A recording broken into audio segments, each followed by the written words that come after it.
Hey guys! Tonight we begin with the surprisingly well-documented and often wildly misunderstood daily life of Roman prostitutes. So before you get comfortable, take a moment to like the video and subscribe, but only if you genuinely enjoy what I do here. And let me know in the comments where you're tuning in from and what time it is for you. It's always fascinating to see who's joining us from around the world. Now, dim the lights, maybe turn on a fan for that soft background hum, and let's ease into tonight's journey together.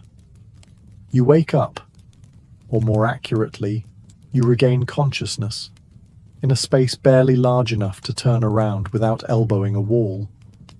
Congratulations, you live in a cellar, the ancient Roman version of a work-from-home setup, if your home was a broom closet and your job required body oil.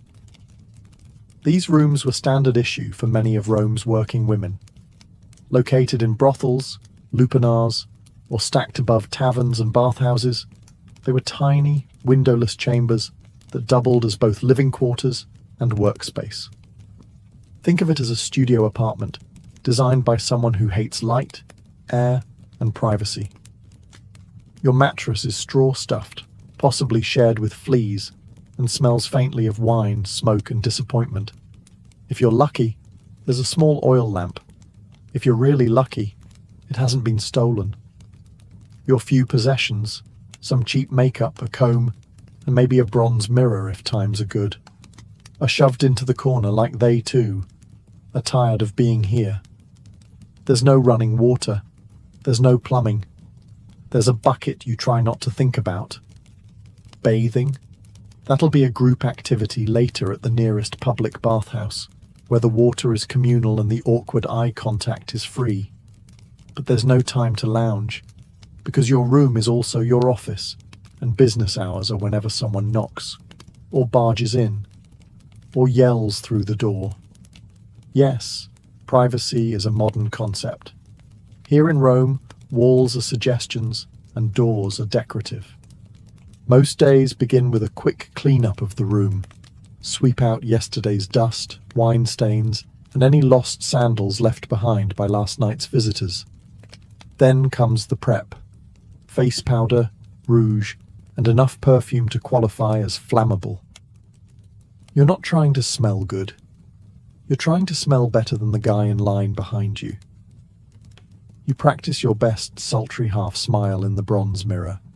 Not because it works, but because pretending helps. A customer once described you as charmingly awake, and you're still riding the emotional high from that. Because here in the cellar, every day begins the same. Cramped, rushed, and filled with just enough dignity to make it to lunchtime. After waking up in your glorified broom closet, it's time to prepare for another day of impressing clients and surviving public judgment. But first, hygiene, or what passed for it in ancient Rome. There is, of course, no private bathroom. That luxury is reserved for the wealthy, and even they just had pots with ambition. As a working girl in a city that worships marble statues but accepts open sewers, your best option is the nearest public fountain or bathhouse, depending on your mood and threshold for awkward nudity. If you're pressed for time, and let's face it, you usually are, you go for the quick rinse at the communal fountain. Splash some water on your face, rinse out your mouth with wine if you're fancy, and hope the fountain hasn't been used to clean a chicken that morning. There's no soap, but maybe you've got a bit of natron, a salty cleaning powder that exfoliates your skin and your self-esteem. If business is slow and coins are jangling in your little purse, you might splurge on a visit to the public baths, the great Roman equalizer. Everyone's there. Merchants, soldiers, philosophers, and that guy who talks too loudly about his hemorrhoids. You undress, store your belongings in a niche you trust way too easily, and wade into tepid water full of floating philosophical debates and someone else's toenail. Inside, you sweat in the steam room, scrape yourself with a strigil, a curved metal blade, and enjoy a brief moment of being the cleanest person in your street, a title that lasts about 5 minutes. After the bath, you dry off, apply more perfume, and try to remember if anyone's invented deodorant yet. They haven't. To finish the look, a bit of chalk-based face powder, a hint of rouge for the cheeks and lips, and kohl around the eyes. Not to highlight your beauty, to hide the fatigue. Clients don't want to see the woman who's already dealt with 3 senators and a sailor before noon. They want mystery, allure, and someone who doesn't smell like old lentils. Now that you're washed, or at least convincingly perfumed, it's time to get dressed.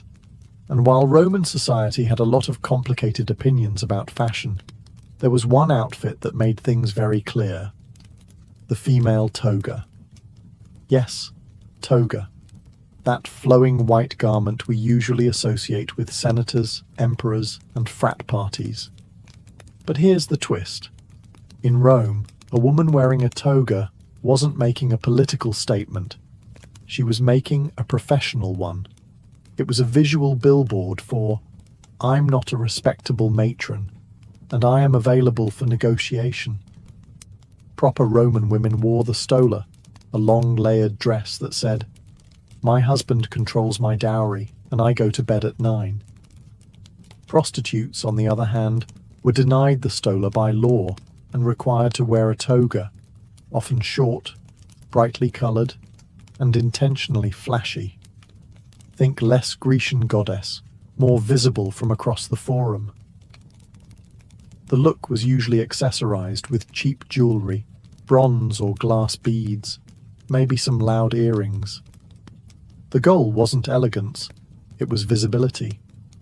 When you're competing with 20 other women in a 100-metre radius, subtlety is a luxury you can't afford. Footwear? Likely simple sandals, maybe even barefoot depending on location and budget. Comfort wasn't a priority. You're going to spend a lot of the day standing, walking, and occasionally sprinting away from a bad client or an overzealous moralist. Hair was its own ordeal. Roman prostitutes often curled and dyed their hair, sometimes wearing wigs, especially blonde ones, imported from Gaul. Blonde hair had a certain exotic appeal in Rome, kind of like imported luxury soap, only more alive. And let's not forget the finishing touches. Makeup. Pale face powder to contrast with red lips and cheeks, and thick kohl eyeliner to make your eyes pop. Or at least look less sleep-deprived. Once fully dressed, you looked obvious. And that was the point. In a city of 1 million people, your outfit was your business card. If it made you look bold, scandalous, and economically available, then congratulations. You were ready for another glorious day of being judged by society while being actively funded by it. So you're dressed, painted, perfumed, and hopefully not too hungover. Now comes the fun part.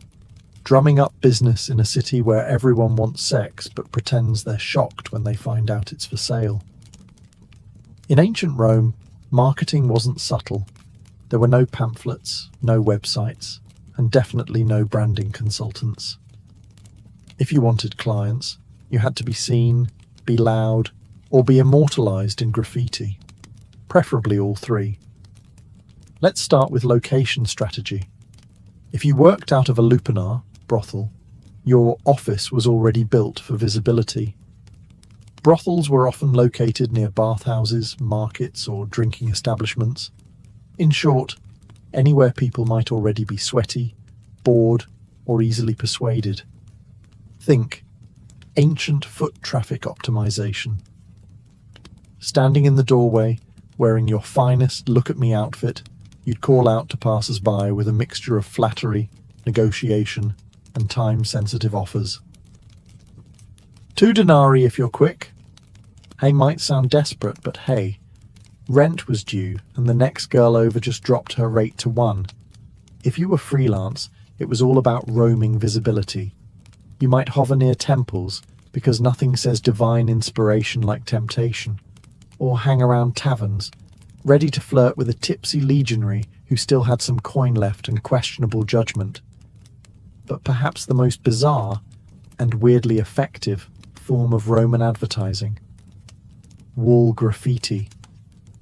Yes, Pompeii has immortalized the genius of ancient street marketing. Brothel walls were plastered with handwritten reviews like, "Maritimus gave me the best time of my life," or "Felicia, 2 denarii, very fast service." These weren't just vandalism, they were ancient Yelp, unfiltered, unregulated, and very, very public. Some women even paid someone to write their name and specialty somewhere visible, usually near tavern entrances or on columns. Others let their clients do the writing, which, as you might expect, ranged from glowing praise to confused haikus about being robbed. All this made one thing clear: a prostitute's survival depended as much on marketing as on skill. If people didn't know your name, your rates, and your approximate level of enthusiasm, someone else was getting the business. Because in ancient Rome, as now, the secret to success wasn't always talent. Sometimes it was just better PR. So you've advertised yourself. You've got the outfit, the eyeliner, and just enough confidence to fake a good mood. Now it's time to talk pricing, the part where ancient Rome pretends to be a free market while secretly judging you anyway. Let's be clear, there was no union. Rates were set by supply, demand, and whatever you could get away with before someone bartered you down with a loaf of stale bread. For street-level workers, or those in lower-end lupanars, prices could be as low as 1 or 2 asses, a small bronze coin that wouldn't even get you a glass of wine. That's right, some clients were paying less than the cost of a decent lunch. If that feels depressing, remember, some women accepted food, sandals, or even promises as payment. Yes, in a city with an empire's worth of coinage, IOUs still existed. On the other hand, high-end prostitutes, often called meretrices, operated more like luxury brands. These women could charge in denarii, silver coins, sometimes multiple per client, especially if they had skills beyond the bedroom. Conversation, music, poetry, basic literacy, anything that let a client believe they weren't just hiring company, but taste. Some prostitutes even had niches, not architectural ones, marketing ones. Maybe you specialized in working with sailors, or performing erotic dances, or reciting poetry during the act. Don't laugh. Ovid probably inspired someone. The more unique your brand, the less replaceable you became. Repeat clients might get a discount, or not. It depended entirely on whether they paid on time or smelled like fermented cabbage. And if you worked under a pimp or brothel owner, a hefty cut of your earnings disappeared before you saw a single coin. Some women were enslaved, which meant they didn't get paid at all, just food, shelter, and a vague promise that one day they might buy their freedom if they somehow won the Roman lottery. Welcome to the lupanar, the Roman brothel. It's not luxurious, but it has walls, which already makes it more dignified than working behind a tavern. Technically, it's a place of business. Realistically, it's a sweaty stone maze of bad decisions. The term lupanar comes from lupa, meaning she-wolf, which the Romans used as slang for prostitute. That's right. Your job title was also your animal comparison. Not exactly empowering, but at least it's consistent. Most lupanars were 2-story buildings crammed between bathhouses and bars, perfect for catching foot traffic from half-drunk senators and bored sailors. Inside, you've got a narrow hallway lined with tiny rooms, each equipped with a stone bed, a thin mattress, and just enough space to reconsider your life choices, No doors, just curtains, for that open floor plan vibe. Privacy? That's something rich matrons had. You've got damp linen and the sound of someone snoring through your shift wall. You're not alone, of course. A proper lupanar had several working women and one delightful parasite known as the Leno, pimp, or Lena, madam. Their job was to take a cut of your earnings, promise repairs that never happened, and occasionally yell things like, "Work faster, he's important." Clients ranged from nervous teenagers to sweaty legionaries and balding senators claiming this was just a philosophical visit. Some were in and out faster than a dropped denarius. Others tried to talk about their poetry, which frankly was worse. During downtime, you'd sit near the entrance, giving your best "I'm flirty but dead inside" expression while calling out to passing foot traffic. Marketing was mostly volume-based. "2 coins! Special today! I'll pretend to listen." And yes, the walls were covered in graffiti, ancient Yelp reviews etched lovingly into the plaster. Felix was here, twice, or Thais gives a good time.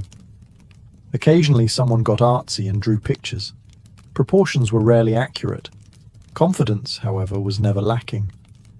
Working in a lupanar wasn't glamorous, but it was consistent. A roof over your head, a bed, if you squint, and if nothing else, you'd always have a front row seat to humanity's weirdest parade. Not every Roman prostitute worked in a lupanar. Some preferred or were assigned to the equally glamorous world of taverns. If the brothel was a chaotic office cubicle, the tavern was more like working in an open-air startup, with more vomit and fewer stock options. Taverns, kolpanai or popinai, were where Rome's finest drunkards, merchants, off-duty soldiers, and guys named Gaius with gambling debts gathered to drink, shout, and pretend they understood Virgil. For prostitutes working here, the motto was simple: serve the wine, sell the charm, dodge the gropes. A typical shift involved pouring watered-down wine into dirty cups for people who wouldn't notice the difference anyway. With your other hand, you flirted just enough to keep the denarii flowing, but not so much that a brawl broke out. Unless that brawl was entertaining, in which case, carry on. Unlike the brothel, taverns were technically food establishments, so you had the delightful backdrop of boiled cabbage, fish sauce, and body odor. It was an aroma that clung to your tunic and your soul. But it also meant you could upsell a client. For 2 more coins, I'll pretend you don't reek of garum. Some women worked the back rooms or upstairs areas, making the tavern a part-time brothel with table service. Others kept things more casual, offering company, lap-sitting, and heavily suggestive compliments like, "Your toga looks clean." This was high praise in Rome. Payment was often immediate. Credit did not exist. If a client tried to delay, you had options: yell, threaten, or grab the bouncer, who was usually a retired gladiator with one eye and a short temper. The upside: taverns offered more foot traffic and sometimes better tips. The downside: you were a waitress, therapist, and hostage negotiator all at once, and no one tipped for emotional labor. And of course, there was the endless soundtrack: shouting, dice clacking, lyre players trying to impress women, and the occasional argument over who invented democracy. Working tavern duty was unpredictable, exhausting, and smelled like despair. But it paid the bills. Sometimes, if the customers didn't vomit on your sandal first. For the entrepreneurial spirit with no brothel affiliation and too much confidence, there was always the street. Freelance prostitution in Rome meant walking the line between independent contractor and please don't arrest me. The Roman streets were alive with opportunity and sewage. Prostitutes who worked outdoors were called prostibulae, and they roamed the alleys, bathhouse entrances, marketplaces, and occasionally temple steps, because nothing says divine intervention like offering a discount outside a shrine to Venus. Daylight hours were decent for traffic, but risky. You had to navigate gawking citizens, nosy magistrates, and angry matrons who thought your existence was ruining their husband's self-control. Spoiler, it wasn't.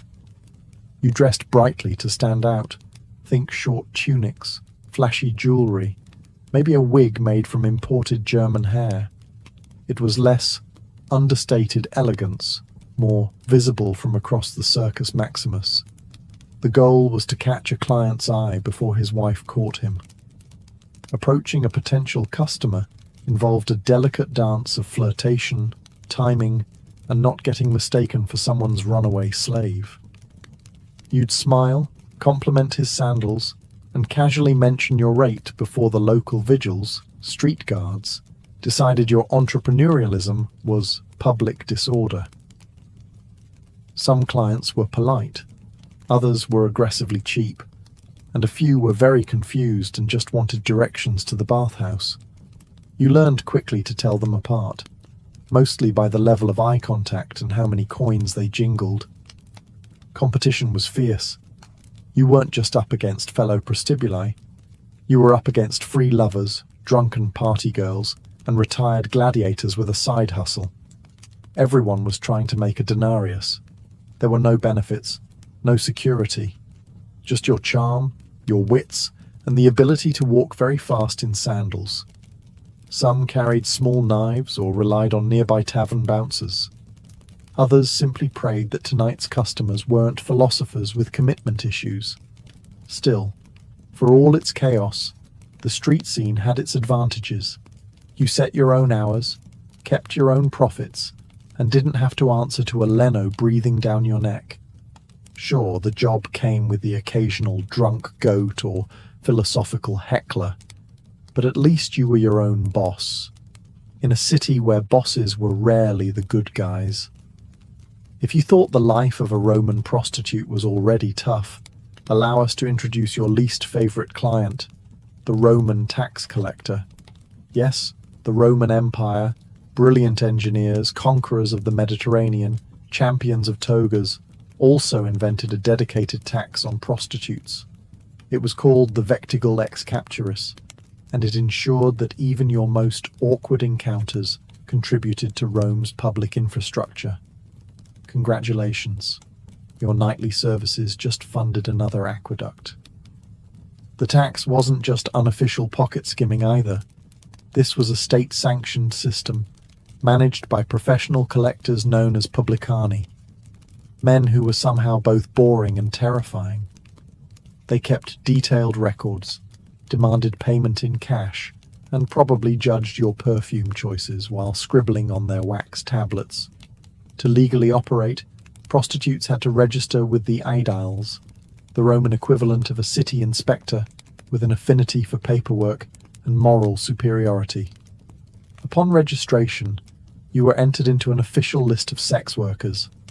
Think of it as joining a trade union, except there were no benefits, and instead of a card, you got a branding. Literally. Yes, some sex workers, especially enslaved ones, were branded or tattooed with marks like Luper or their owner's name. If you're wondering how that made clients feel, don't worry. The branding wasn't for them. It was to ensure you couldn't pretend to be respectable later. And the tax rate. It varied depending on location, class, and whether your clients were sad senators or discount gladiators. But it always stung. You paid per act or per week, depending on the region, and there was no deduction for emotional labor, uncomfortable silences, or existential dread. Refusing to pay could result in fines, arrest, or being barred from working, though enforcement was spotty, especially if you were paying under the table or knew how to flirt with an aedile. Still, for a profession already swimming in stigma, this tax added insult to injury. Rome was essentially saying, "We disapprove of your lifestyle. Also, give us 10%. But hey, on the bright side, At least you could proudly say your labor was helping to fund another temple, probably dedicated to a goddess who still wouldn't return your prayers. In Rome, being a prostitute meant you had legal permission to exist, and social permission to be endlessly judged. Yes, prostitution was tolerated by the law, taxed, regulated, even registered. But that didn't stop every senator, priest, and bored philosopher from telling you how much they disapproved of you, often while zipping up their tunic. Enter the moral police, not an official squad with batons, but a vast, unpaid network of senators, priests, matrons, and writers who all believed it was their divine duty to shame you while enjoying the fruits of your labor behind closed doors. At the top of the hypocrisy food chain was the Roman Senate, a group of aging elites who believed in preserving Roman virtue, a concept they typically defined as whatever we're not caught doing. Many of them publicly railed against moral decay while maintaining discreet tabs at every brothel from the Forum to Subura. Then you had the aediles, Rome's actual public officials who enforced laws on cleanliness, order, and decency. Their job was to regulate brothels, inspect establishments, and sometimes fine women for being too obvious about their profession, which again was legally required to be obvious. You couldn't make it subtle if you tried. Writers like Juvenal and Seneca had a field day. They mocked prostitutes in verse, lumping them in with greedy merchants, loud women, and, horror of horrors, women who read books. And yet these same writers gave vivid, suspiciously detailed descriptions of brothel life, almost as if they'd done extensive research. Even Roman matrons, the respectable wives of the elite, got in on the judgment. They wouldn't speak to you, of course, but they'd walk past your street corner with a gaze that could sterilize a fig tree. Some even petitioned for laws banning prostitutes from wearing jewelry or entering public baths, which is rich considering many of their husbands treated bathhouse visits like part-time jobs. Working as a Roman prostitute came with certain occupational hazards, namely disease, injury, and whatever that thing was the sailor from Brundisium left behind. Welcome to the health and wellness chapter, where the only prescription is, hope you survive. Let's begin with the big one, venereal disease. Ancient Rome didn't have germ theory, but they did know that some men left you with more than a coin purse and a bad poem. There are Roman texts that describe symptoms ranging from persistent itching to things falling off that shouldn't. The medical advice? Usually a mix of vinegar washes, herbal ointments, and desperate prayers to Venus. Pregnancy was another ever-present concern. There was no birth control pill, but there were options if you had the guts and the budget. Prostitutes used natural contraceptives like silphium, an extinct plant famously over-harvested for this exact reason, animal intestines as crude condoms, and wool tampons soaked in herbal concoctions. Effectiveness? Somewhere between maybe and miracle. If pregnancy occurred, things got complicated. Some women carried to term and raised their children, often within the brothel itself. Others gave infants up to foundling homes, or worse, the open streets. Infanticide wasn't legal, but turning a blind eye, that was practically a civic duty. For day-to-day ailments, sore muscles, cuts, stress-induced rage blackouts, the go-to remedy was usually wine, opium, or a slap from your leaner to stop whining. If that failed, you might visit a temple of Asclepius and sleep on the floor hoping for a healing dream. Ancient wellness culture was less spa weekend and more mystical nap with side effects. Infections were common. Hygiene was ambitious. There were no gloves, no antiseptics, and absolutely no one washing their hands before sticking fingers where fingers had no business being. And let's not forget the emotional toll. Depression, trauma, anxiety, all part of the job. Rome didn't have therapists. You had fellow prostitutes, wine, and the occasional stray cat who listened without judgment. In a city where divine intervention was blamed for everything from floods to flatulence, prostitutes weren't just dodging moral judgment. They were also trying to stay on the gods' good side, or at least bribe them for health, luck, and a low-maintenance clientele.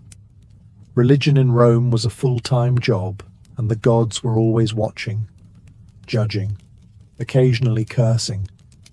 But the divine pantheon had a few deities who were, let's say, more lenient toward your profession.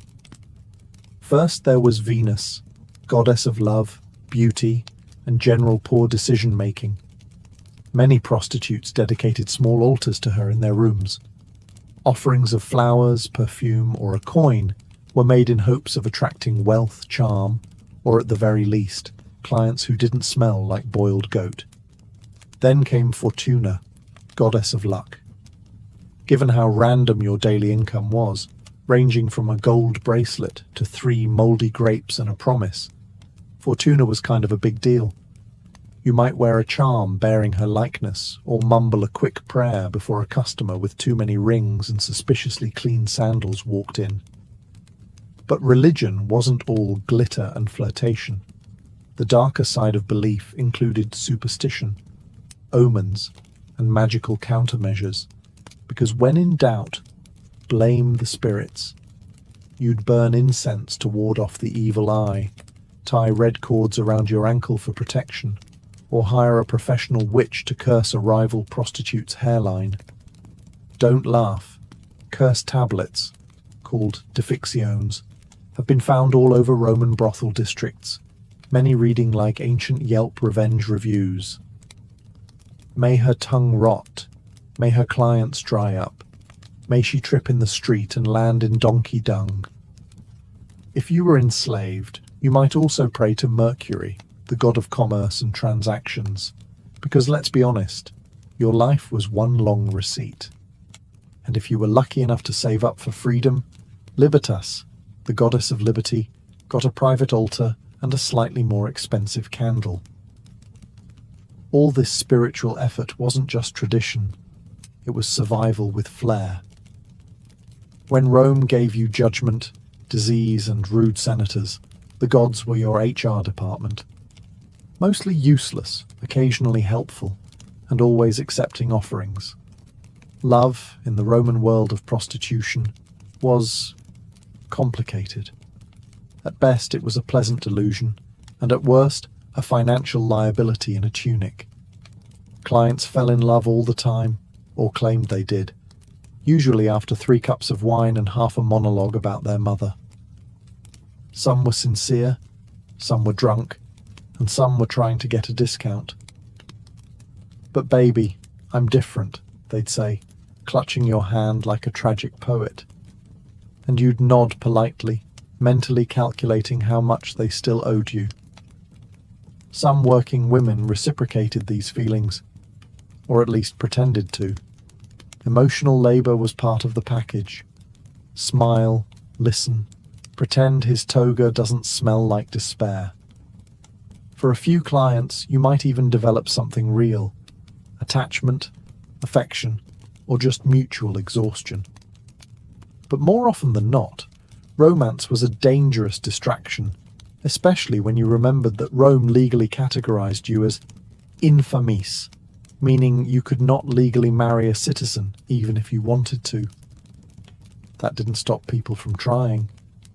There are tales of prostitutes who fell in love with their regulars, who were promised freedom, marriage, a house with a garden, only to end up abandoned the moment another woman with better eyeliner walked by.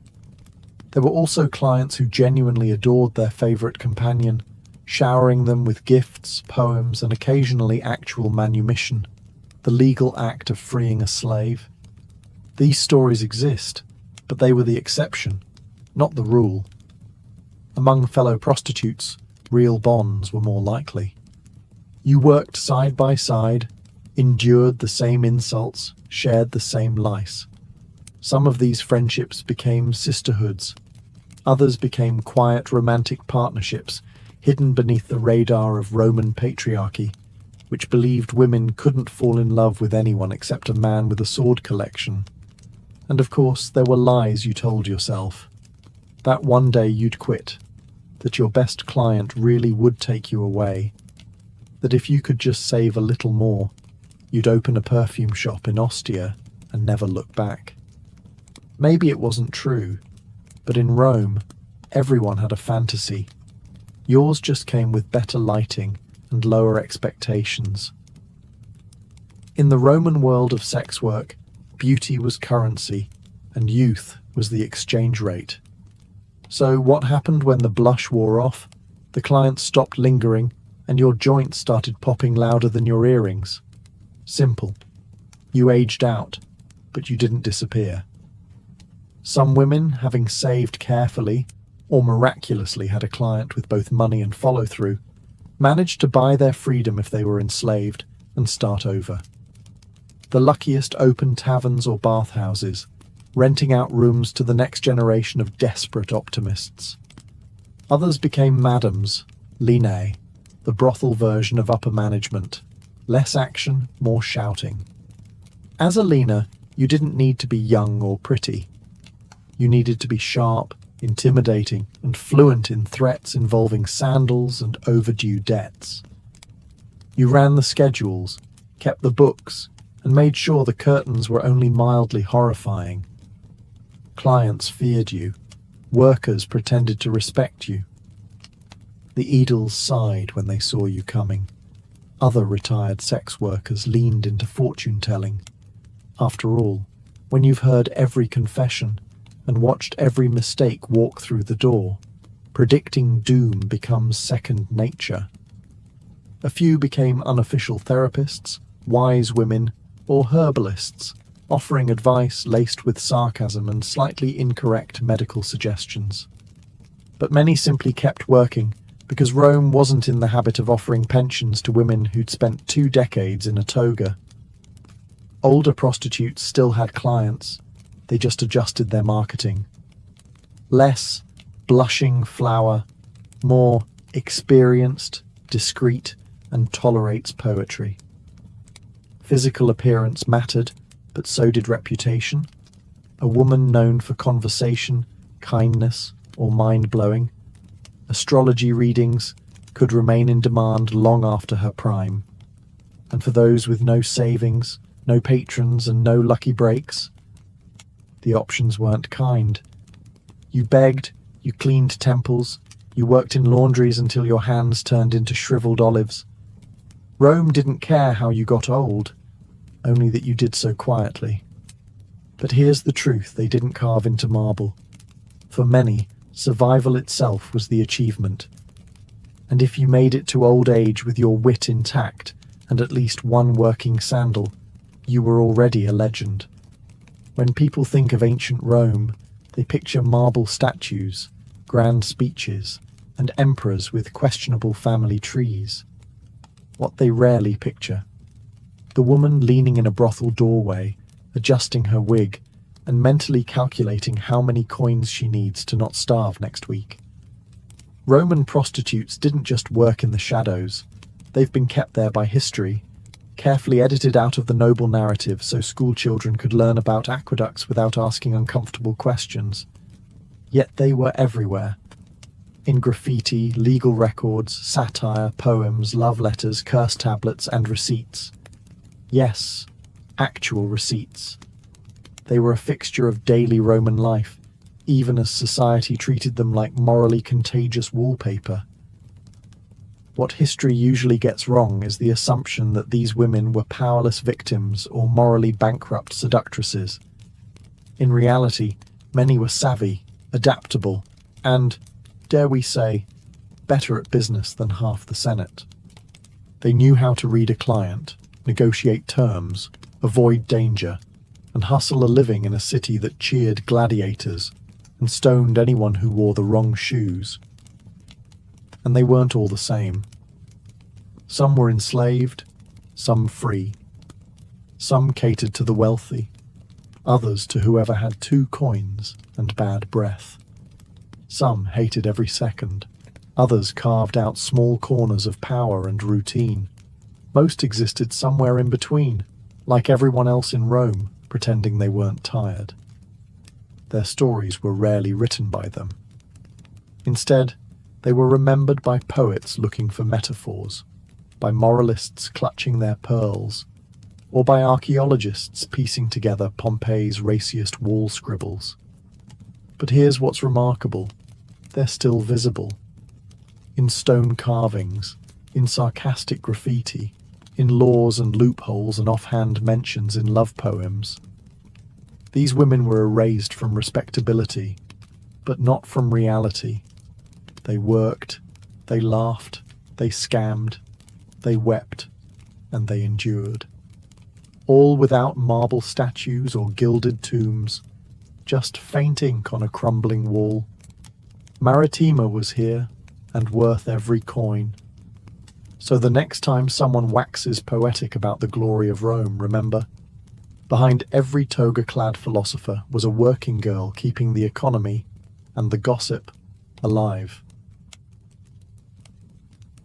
In the world of the Vikings, warfare was a constant presence, and with it came injuries, deep cuts from swords, axe wounds, broken bones, and burns from fire and frost. On the battlefield or back in the village, it was the leknir, the healer, who was called upon to treat the wounded. These individuals were respected members of society, combining the practical knowledge of herbs with the spiritual traditions of Norse belief. Among the most trusted herbs in a Viking healer's collection was yarrow, Achillea millefolium. Known for its ability to staunch bleeding, yarrow was used widely across northern Europe. Viking healers would crush the leaves and apply them directly to wounds, either alone or mixed into a poultice. Yarrow acted as a coagulant, helping to stop blood flow and prevent infection. It was believed to possess sacred properties, with legends connecting its power to Odin himself. The preparation of such remedies was both methodical and rooted in cultural ritual. The healer might wash the wound with boiled water infused with antiseptic herbs, apply crushed yarrow, and bind the area tightly with linen or animal skin strips. In some cases, chants or prayers were recited during the process, invoking protection or healing from the gods. Healing was not just physical, it was also spiritual. Beyond battlefield wounds, yarrow was used internally as well. A tea made from its flowers and leaves could reduce fevers, ease digestive complaints, or help relieve menstrual cramps. It was a versatile plant, and one that could be found growing throughout the Viking homelands, in fields, near rivers, or in small garden plots maintained by women of the household. Healers in Viking society had a deep understanding of their environment. They knew which plants grew in which seasons, how to harvest them properly, and how to preserve them for use during the long, dark winters. Knowledge was passed down through generations, often from mother to daughter, or from elder to apprentice. These traditions blended elements of Germanic herbal lore with the rich cosmology of Norse mythology. In a world without hospitals or modern antibiotics, the skill of the healer and the power of plants like yarrow were essential to survival and to maintaining strength in a warrior-driven culture.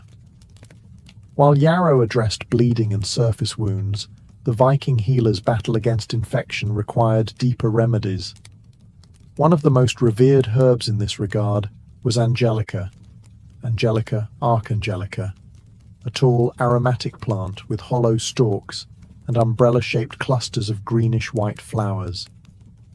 It thrived in the cold climates of Scandinavia and was considered so valuable that it was cultivated in monastery gardens long after the Viking Age ended. Angelica held a central place in early Northern European medicine, prized for its broad-spectrum medicinal properties. Viking healers used the root, leaves and seeds to prepare a variety of treatments. Most commonly, The root was dried and then steeped into decoctions to fight internal infections. It was known for its warming effect on the body and was used to stimulate circulation, cleanse the blood, and reduce inflammation. The antiseptic properties of Angelica were vital in treating infected wounds, especially those that had been neglected or exposed to dirt and decay. A healer might grind the root and mix it with animal fat or beeswax to create a salve, then apply it to festering injuries. When ingested as a tea or tincture, Angelica helped combat respiratory infections, fevers and digestive issues, ailments that could become life-threatening in a time without antibiotics. But Angelica's power extended beyond physical healing. In Norse cosmology, certain plants were believed to carry divine energy. The name Angelica itself, though Latin in origin, echoes the spiritual reverence surrounding the plant. In Christianized Europe, it was said to have been revealed by an angel to cure the plague. While Viking belief systems were different, they too held that some plants were gifts from the gods. It is likely that Angelica, with its strong scent and dramatic appearance, was associated with protection and sacred power. Women, who often served as herbalists within the household, used Angelica to treat gynecological conditions. It was thought to regulate menstrual cycles and ease childbirth, a dangerous and sacred moment in Norse society. Because of its reputation as a purifier, Angelica was also used in smoke rituals to cleanse homes and ward off disease during times of illness. In every Viking community, from remote farms to coastal trading towns, Angelica was a cornerstone of natural medicine. Its effectiveness and symbolic weight made it a trusted ally in the healer's quest to preserve life in a harsh and unpredictable world. As spring arrived in the Viking world, it brought with it one of the most vital remedies for fever and fatigue: birch sap. The birch tree, widespread across Scandinavia, was more than just a source of wood. It was a living pharmacy.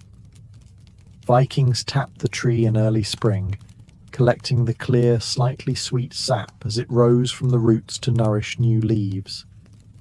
This seasonal practice required skill and timing, as the sap could only be harvested for a short period before the tree fully awakened. Healers used birch sap as a tonic for those weakened by long winters, illness, or lingering fevers. It was served fresh or fermented into a lightly alcoholic drink known for its revitalizing qualities.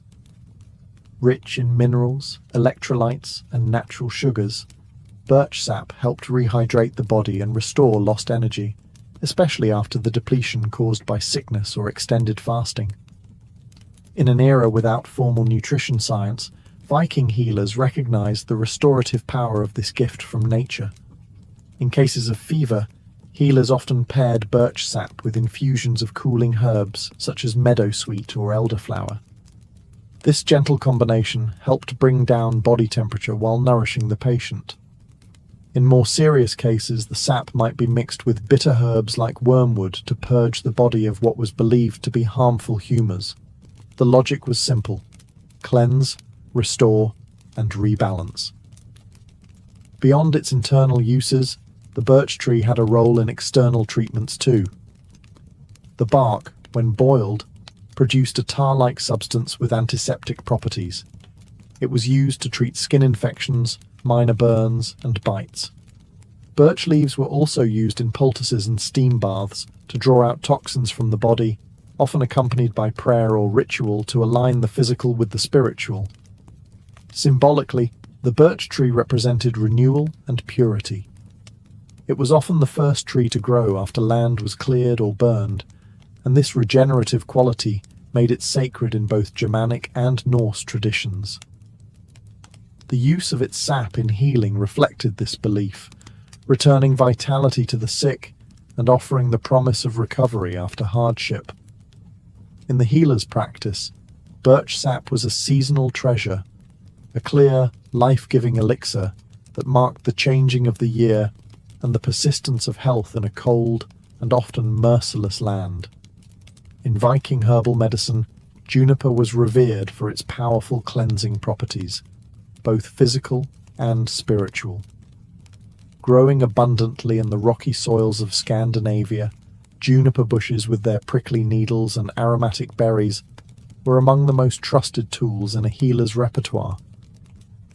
Whether burned, boiled, or brewed, juniper was used to purify the body, the air, and even the spirit.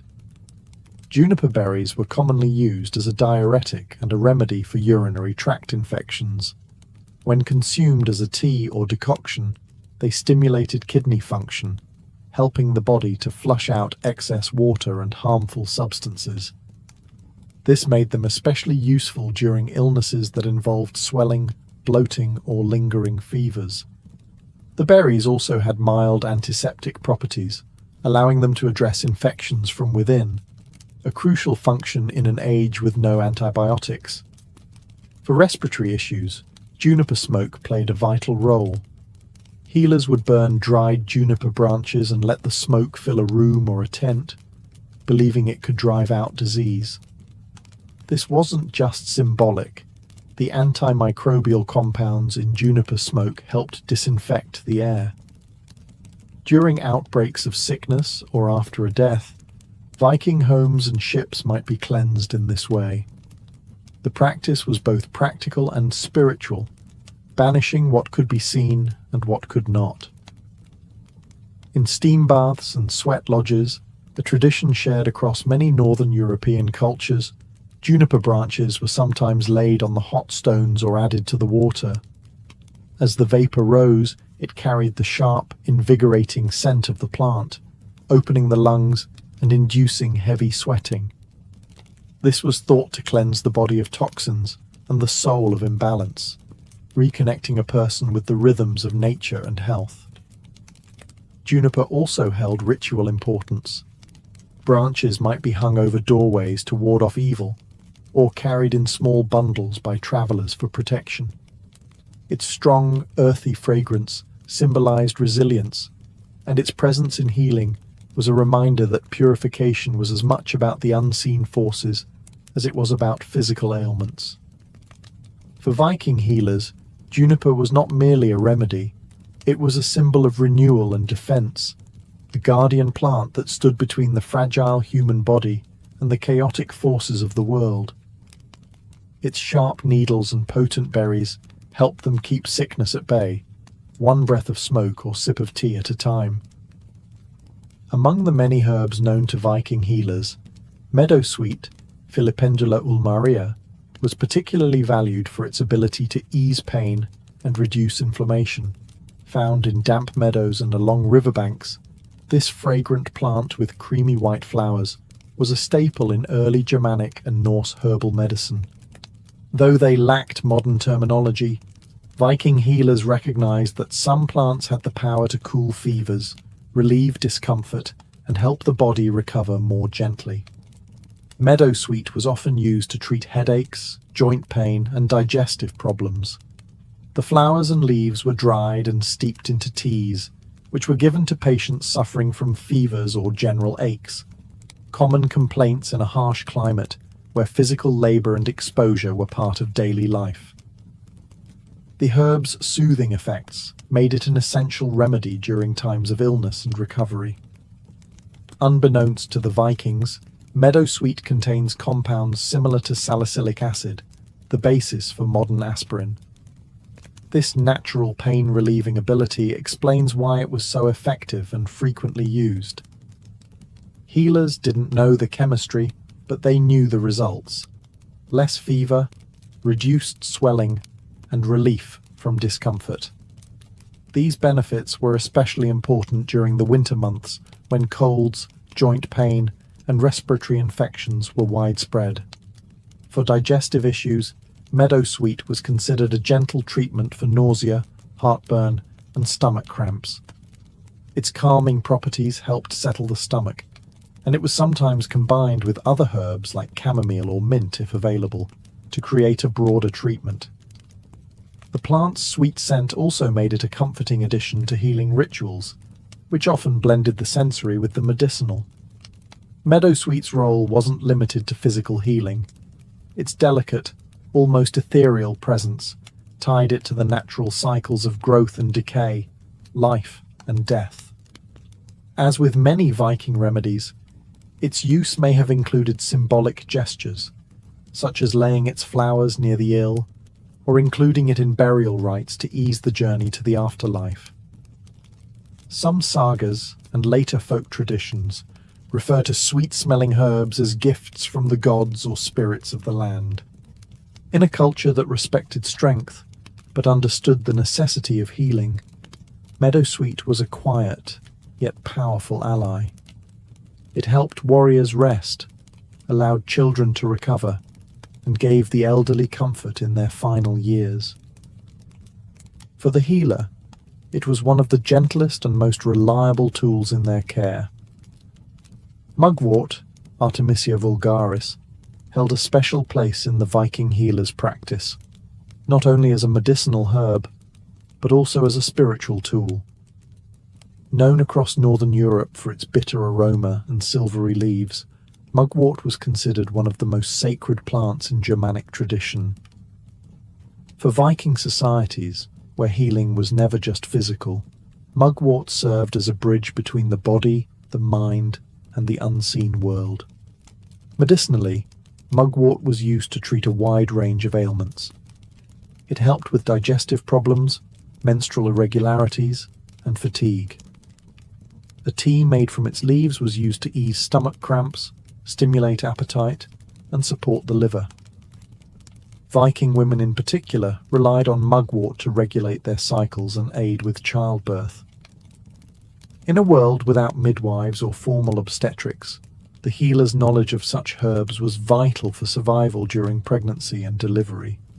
Mugwort also had powerful nervine properties, meaning it calmed the nervous system. For warriors who experienced restlessness or nightmares, mugwort tea or smoke was thought to restore inner balance and protect the mind. Sleep, which was often disturbed after battle or illness, could be coaxed back by burning dried mugwort near the bedside or placing it under the pillow. This wasn't simply superstition.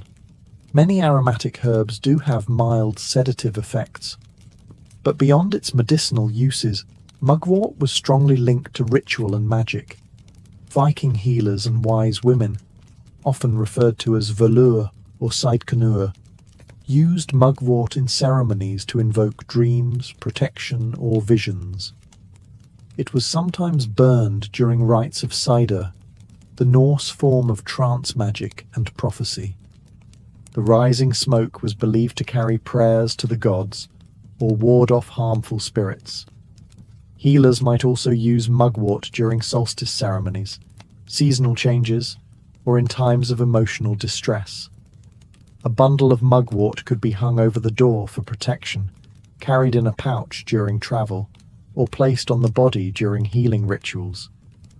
Its bitter scent and strong energy made it a plant of thresholds, used when the body or soul was in transition. To the Viking healer, mugwort was more than a plant. It was an ancient ally, one that stood at the intersection of medicine and magic, guiding the sick not only toward physical recovery, but toward spiritual realignment with the world and the gods. Among the most practical and powerful remedies in the Viking healer's collection was garlic, Allium sativum. Though not native to Scandinavia, garlic had long been traded across Europe and may have reached the Viking world through early contact with the British Isles, Frankish territories, and Eastern markets. Its strong scent and potent medicinal qualities made it an essential part of early Norse medicine, especially for infections, parasites, and protection against disease. Garlic's antibacterial and antifungal properties were well known, even if not scientifically understood. Viking healers used crushed garlic in poultices to clean wounds and prevent festering, particularly important for injuries sustained during battle or travel. When applied directly to cuts, garlic could kill harmful microbes and reduce inflammation. Though painful, This treatment was effective in preventing deeper infections in a time when even minor wounds could turn deadly. Internally, garlic was often eaten raw, pounded into pastes, or brewed into strong infusions. It was believed to strengthen the immune system, purify the blood, and warm the body during illness. In harsh northern winters, when colds, fevers, and coughs were widespread, garlic served as a valuable tonic. It was sometimes combined with honey, another antimicrobial agent, to make the strong flavor more palatable and to enhance its healing effect. Garlic was also used to treat parasites, especially intestinal worms, which were common due to poor sanitation and frequent contact with livestock. A mixture of garlic and vinegar was administered in small doses to purge the body. Its pungent nature made it a strong cleansing agent, and its association with vitality gave it symbolic weight in Norse healing traditions. Beyond the body, garlic was believed to repel evil spirits and malevolent forces. Healers or household members might hang braided garlic near doorways or in sleeping areas, not just to ward off disease, but to protect from unseen dangers, especially during times of illness, war, or childbirth. It served both as a physical remedy and a spiritual safeguard. For Viking warriors, garlic was not only a cure, but a form of daily defense. Before raids or journeys, some are believed to have consumed it as part of preparation, viewing its strength and fire as a shield within the body. In this way, garlic stood as a symbol of endurance, fighting infection, energizing the weak, and anchoring the body in a dangerous, ever-changing world. In the Viking Age, the stinging nettle, Urtica dioica, was more than a nuisance. It was a plant of power. Despite its painful sting, nettle was one of the most useful and respected herbs in Norse healing traditions. It grew abundantly in meadows, forest edges, and near settlements, making it easily accessible to healers and households alike. Its medicinal benefits were numerous, and its resilience in harsh conditions mirrored the strength and endurance the Vikings valued. Nettle was used primarily to treat conditions related to blood and vitality. Viking healers prepared nettle teas or broths to combat fatigue, iron deficiency, and overall weakness. Rich in iron, calcium, and vitamin C, nettle acted as a natural tonic, especially important during long winters when fresh food was scarce and illness spread easily.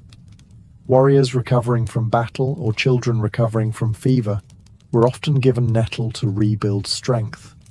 The leaves were dried or cooked to reduce their sting and then brewed into infusions. These drinks were believed to purify the blood, promote circulation, and encourage the body to rid itself of harmful substances. Nettle also had a mild diuretic effect, making it useful for treating fluid retention and joint pain, common issues among laborers and older community members. In external treatments, nettle was sometimes used in surprising ways.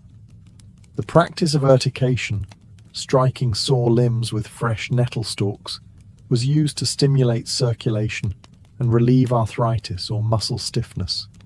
Though painful, it was believed to bring warmth and life back to cold or stiff areas of the body.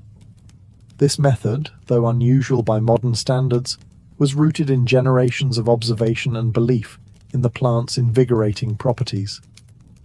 Nettle also served practical roles beyond medicine. Its fibers were used to make rope, fishing nets, and even cloth, especially during times when flax or wool were scarce. This dual utility, nourishing the body and supporting daily life, made nettle a deeply integrated part of Viking culture. Symbolically, nettle was a plant of resilience. It thrived in disturbed soil and returned year after year, no matter how often it was cut back. In Norse society, where survival required both strength and adaptation, nettle embodied those values. For the healer, it was a reminder that even the most painful plants could bring healing. and that power often came from what first seemed harmful. Viking herbal medicine was never written down in formal texts during the age itself. Instead, it lived in the spoken word, in chants passed from mother to daughter, in gestures shared among wise women, and in the quiet work of healers who blended tradition, observation, and belief. These practices formed a body of knowledge deeply rooted in both the natural environment and Norse cosmology. To treat illness in the Viking world was not just to cure the body, but to restore balance to the person, the household, and the invisible threads connecting them to the gods. Healers in Viking society worked with what the land provided. They knew which herbs to gather in spring, which roots to dry in autumn, and how to preserve medicinal plants through the long winter months. Yarrow, angelica, birch, juniper, meadowsweet, mugwort, garlic, and nettle. Each had a specific role, but all were part of a larger system of understanding the body in harmony with nature. Treatments were physical, yes, but also symbolic. Illness might be seen as a disturbance in fate, a challenge from the gods, or an imbalance between the seen and unseen worlds. Women played a central role in maintaining and passing down this knowledge. In longhouses and farmsteads, female healers oversaw the care of families and communities. Some took on more specialized roles, like the volur, seers who blended healing with prophecy, often called upon during crises. Their work often included sacred herbs, spiritual rituals, and appeals to divine forces like Frigg, Air, or Freya. Healing was not just a duty, it was an act of connection between mortal life and the mythic world. With the spread of Christianity and the decline of Norse paganism, much of this oral tradition faded or was absorbed into new religious frameworks. Monasteries adopted and preserved some of the herbs and techniques, while others disappeared or became entangled in superstition and fear. But echoes of Viking herbal medicine can still be found today, in Scandinavian folk healing, in modern herbalism, and in the renewed interest in ancestral plant knowledge. The legacy of Viking healers lies not just in the herbs they used, but in the worldview they preserved, that nature holds power, that healing is both physical and spiritual, and that wisdom often resides in the hands of those who listen to the land. Joan of Arc was born in the winter of 1412 in the rural village of Domremy, a quiet hamlet in northeastern France, nestled near the border of Burgundy. At the time, France was fractured by war and civil unrest. The 100 Years' War between England and France had already dragged on for decades, and northern France was caught in the crossfire. Joan was born into this turbulence, the daughter of Jacques d'Arc and Isabelle Romay, devout peasants who raised their children in the Roman Catholic faith. Her family lived modestly. They owned a small patch of land, a few animals, and relied on farming to survive. Joan was not taught to read or write, like most girls of her class, but she was known for her hard work and deep religious devotion from an early age. She spent much of her childhood helping around the house, tending sheep and attending church. Her world was humble and steeped in faith. The voices she would later claim to hear would come to someone who already spent hours in prayer and contemplation. Domremy itself was a contested area. Though technically loyal to the French crown, it bordered Burgundian territory, a faction allied with the English. The threat of violence was constant. Raids by Anglo-Burgundian forces occasionally swept through the region, destroying crops and burning homes.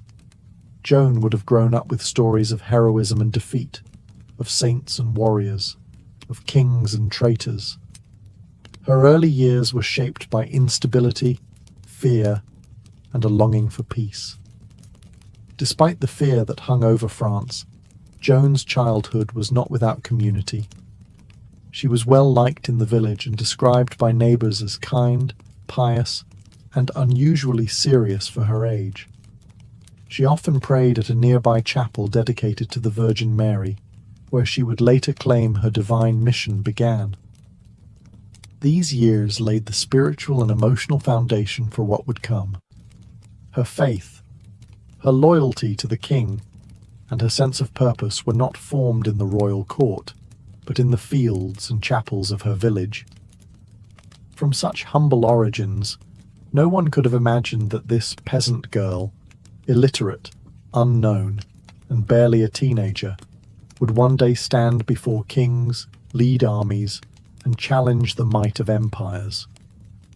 At the age of 13, Joan of Arc's life changed forever. She later testified that in the summer of 1425, while alone in her father's garden, she experienced a vision, accompanied by a voice that seemed to come from beyond this world. At first, she was afraid.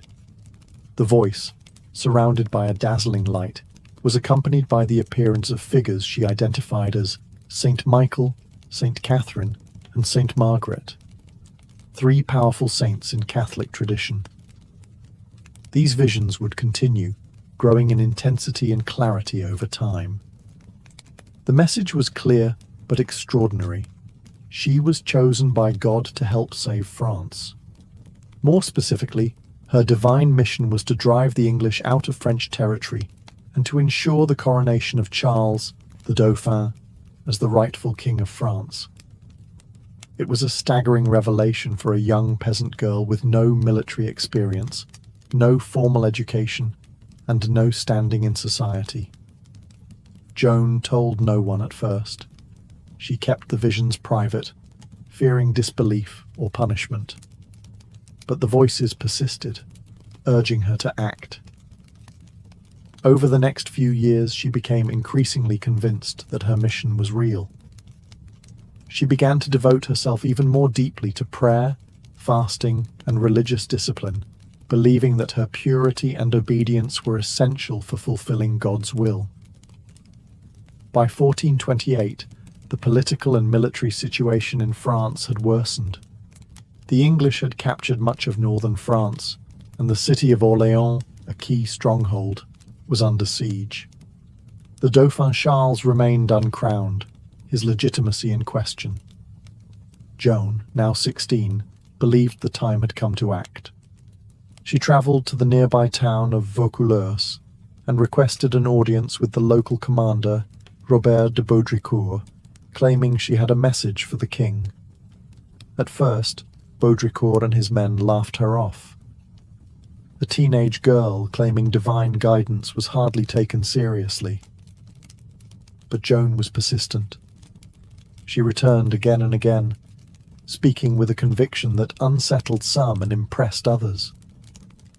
Eventually, after hearing reports of her reputation for piety and learning that she had predicted a military setback in Orléans before news had reached the town, Baudricourt relented. He agreed to send her, dressed in men's clothing and under armed escort, to meet the Dauphin.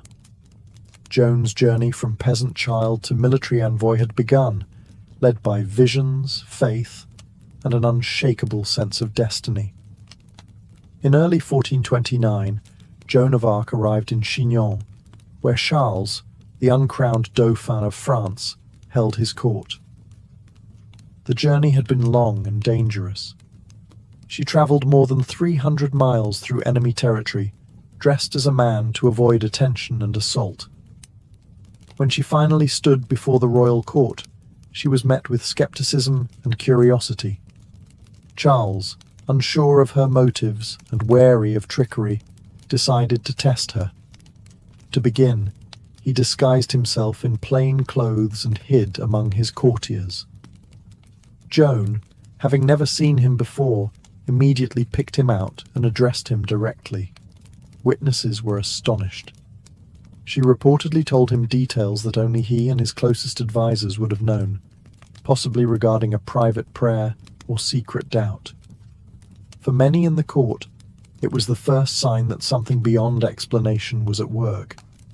Still, Charles was cautious. He ordered that Joan be examined by theologians and church officials in Poitiers. For several weeks she was questioned about her visions, her morality, and her doctrine. She was a teenage girl being grilled by learned men, yet she answered with composure and confidence. Her virginity was tested, as it was believed her purity was essential for her divine mission. The examiners found nothing heretical in her claims and noted her remarkable character and intelligence, despite her lack of formal education. The court's advisors concluded she could be sent to Orléans with the army. But first, Joan requested something symbolic, something that would signal her role not merely as a soldier, but as a divine emissary. She asked for a banner. The banner she received was white, embroidered with an image of Christ and the words Jesus Maria.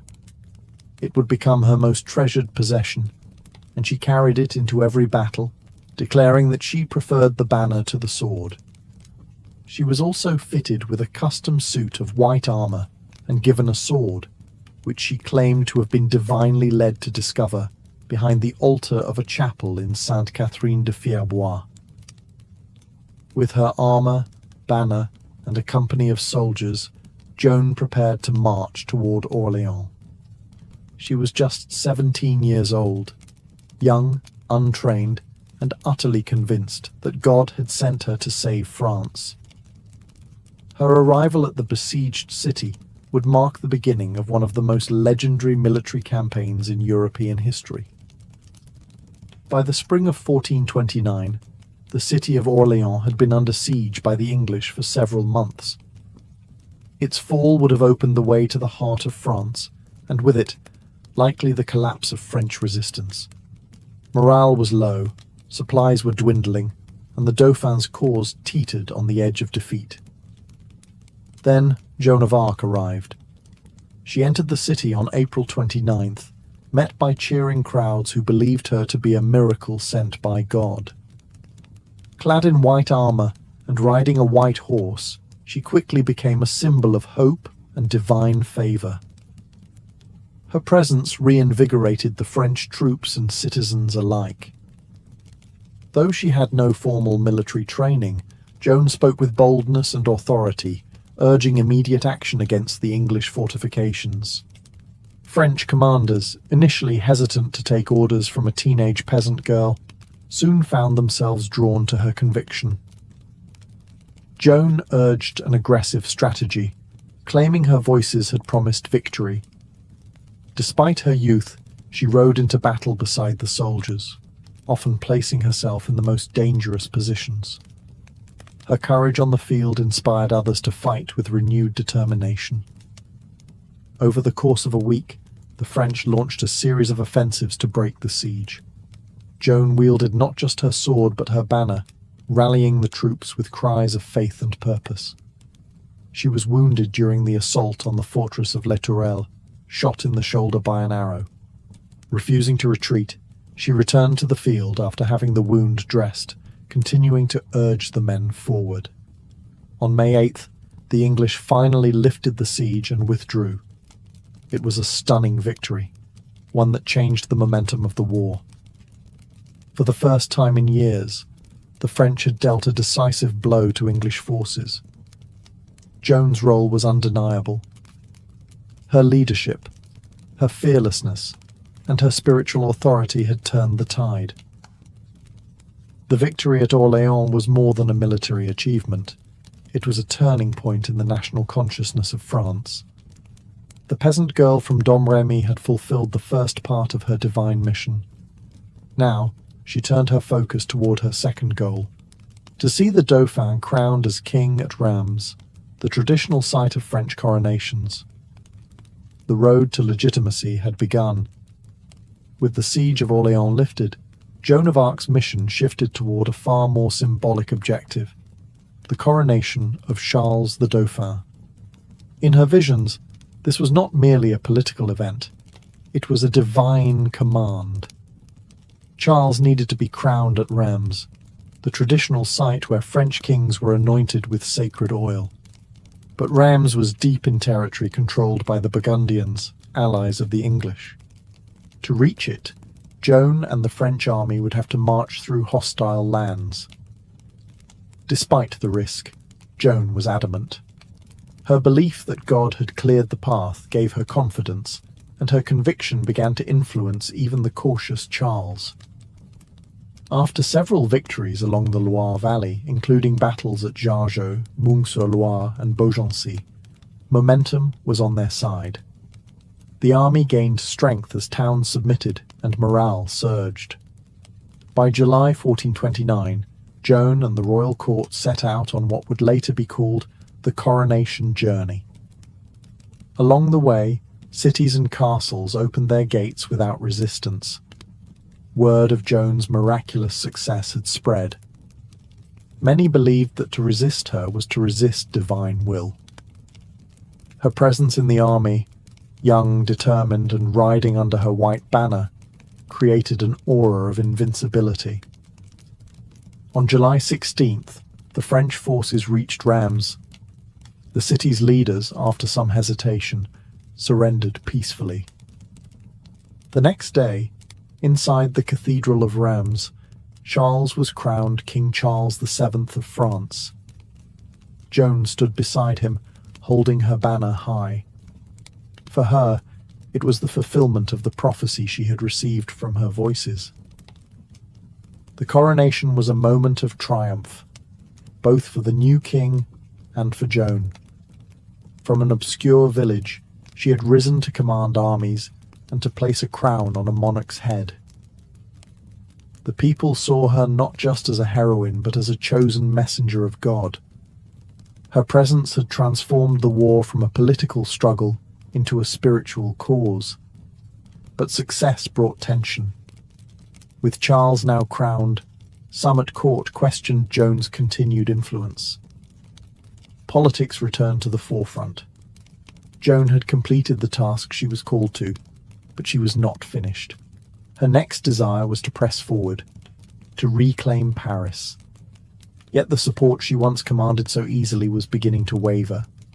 After the coronation at Reims, Joan of Arc pushed for a bold new objective: the liberation of Paris, still under English and Burgundian control.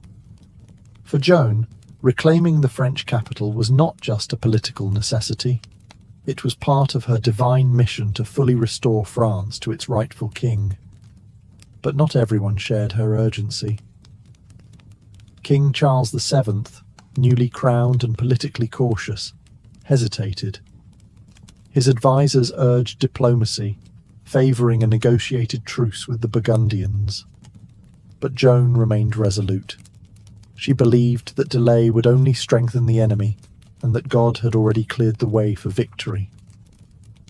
Eventually, Charles agreed to an assault on Paris, though without full commitment. He provided limited troops and delayed the campaign, weakening the effort before it began. Joan arrived outside the city in early September 1429 and prepared for battle. Paris was well defended with strong walls and experienced English and Burgundian forces inside. On September 8th, she led an assault on the Porte Saint-Honoré, one of the city's main gates. As always, she carried her banner and fought at the front lines, encouraging the troops with prayers and determination. The fighting was fierce. The defenders poured down arrows and stones. Joan was struck by a crossbow bolt in the thigh, but refused to abandon the field. She continued to direct the battle from behind the lines, calling for another charge. But the attack stalled. With nightfall approaching and casualties rising, Charles's commanders ordered a retreat against Joan's protests. The failed attack on Paris marked a turning point. Joan's reputation remained intact among the common soldiers and citizens, but at court, doubts began to grow. Her influence over royal policy started to wane.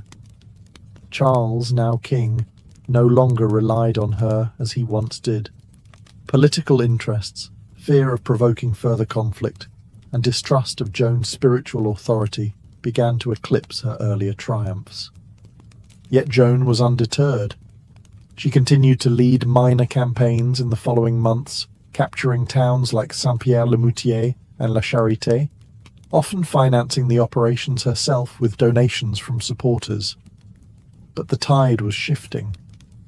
Her vision of total victory clashed with the king's increasingly cautious stance. Despite her injuries, her dwindling support, and the growing political isolation, Joan remained convinced that her mission was not yet complete. She would not stop until France was free, but in the shadows, betrayal and danger were closing in. In the spring of 1430, Joan of Arc continued her campaign, though her position had grown increasingly precarious. Her successes on the battlefield had not translated into lasting political power. King Charles VII, now more focused on diplomacy than war, offered only lukewarm support. Joan, acting largely on her own initiative, turned her attention to the town of Compiègne, which was under threat from Burgundian forces. She arrived in May 1430, hoping to defend the city and rally the local population. But the odds were stacked against her. The Burgundians, allies of the English, were closing in with superior numbers. On May 23rd, Joan led a small force in a sortie to challenge the besiegers and disrupt their lines. As the battle unfolded outside the city walls, French forces were pushed back. Joan remained behind to cover the retreat, determined to protect her soldiers. In the chaos, the city gates closed too soon. Joan and a few companions were trapped outside. Surrounded by Burgundian cavalry, she fought until she was pulled from her horse and taken captive. Her capture was a devastating blow, not only for Joan herself, but for the morale of the French people. The girl who had once lifted the siege of Orléans and crowned a king now found herself a prisoner. The Burgundians held Joan for months, treating her more as a political prize than a common captive. She was eventually sold to the English for a large sum, an act that confirmed her status as a threat to their cause.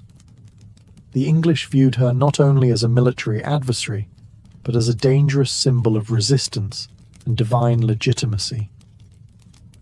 Throughout her captivity, Joan attempted escape more than once. In one instance, she jumped from a high tower, injuring herself badly, but surviving. Even in chains, her will remained unbroken. She demanded to be treated as a noble prisoner of war, not as a criminal or heretic. But the English had other plans. They did not intend to hold her indefinitely. They meant to destroy her credibility, her image, and the power she had come to represent. Her trial was already being prepared. Joan's capture at Compiègne marked the beginning of her final, most harrowing chapter. She had risen from obscurity to the heights of power, only to be betrayed, abandoned, and delivered into the hands of her enemies. But her story was far from over. After months in Burgundian custody, Joan of Arc was transferred to English hands and brought to Rouen, the English administrative capital in occupied Normandy.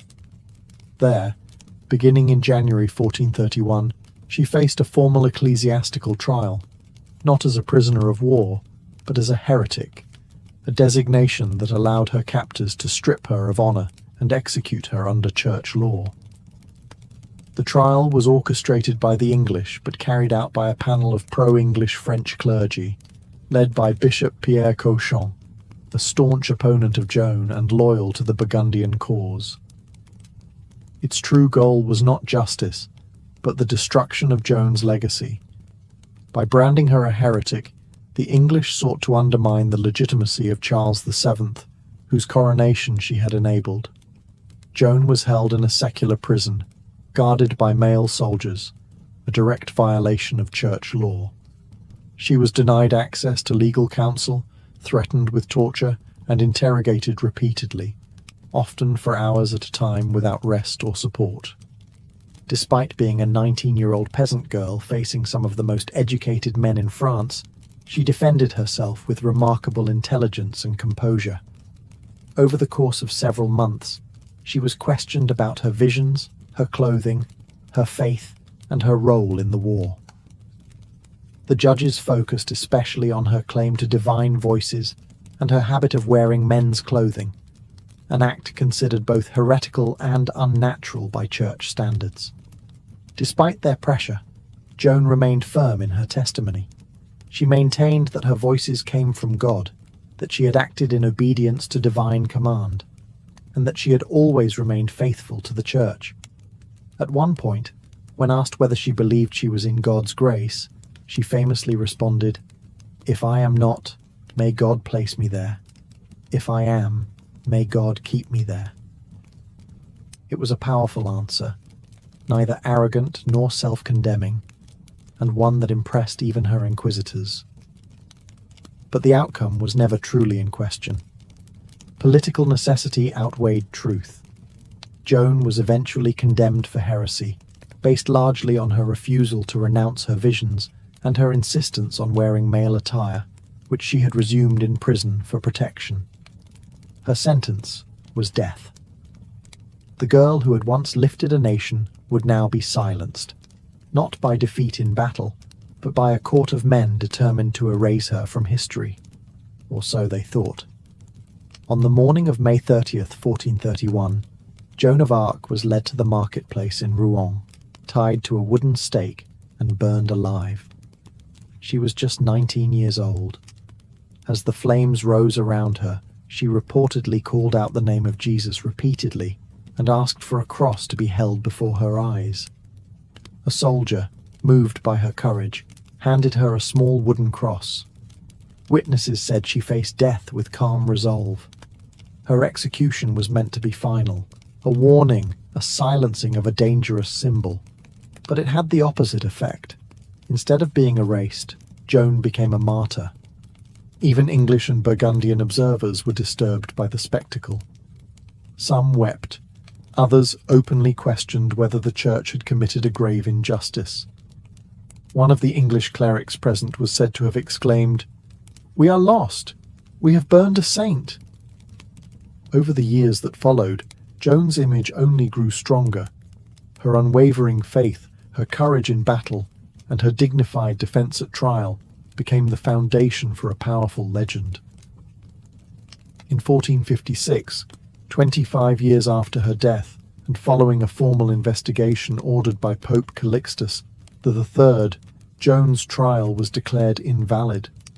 She was officially exonerated, her name cleared of heresy. In the centuries that followed, Joan of Arc became a unifying symbol for France. During times of national crisis, particularly during the French Wars of Religion and later during the Franco-Prussian War, her story was invoked as a beacon of courage, patriotism, and divine mission. Artists, writers, and historians immortalized her life. Her face appeared in stained glass, sculpture, and literature. She was celebrated as both a warrior and a mystic, a simple peasant and a national heroine. In 1920, nearly 500 years after her execution, the Catholic Church formally canonized Joan of Arc as a saint. The girl who had been condemned by church officials was now one of its most revered figures. Her feast day is celebrated on May 30th, the anniversary of her martyrdom. Today, Joan of Arc remains one of the most iconic figures in world history. Her life defied every expectation. Peasant, prophet, warrior, prisoner, saint. Through faith and conviction, she altered the course of a kingdom. Through fire, she entered legend. And through memory, she lives on. The life of a medieval baker began in darkness. Long before roosters crowed or church bells tolled, bakers were already hard at work. Their day often started around midnight, when most of the town was fast asleep.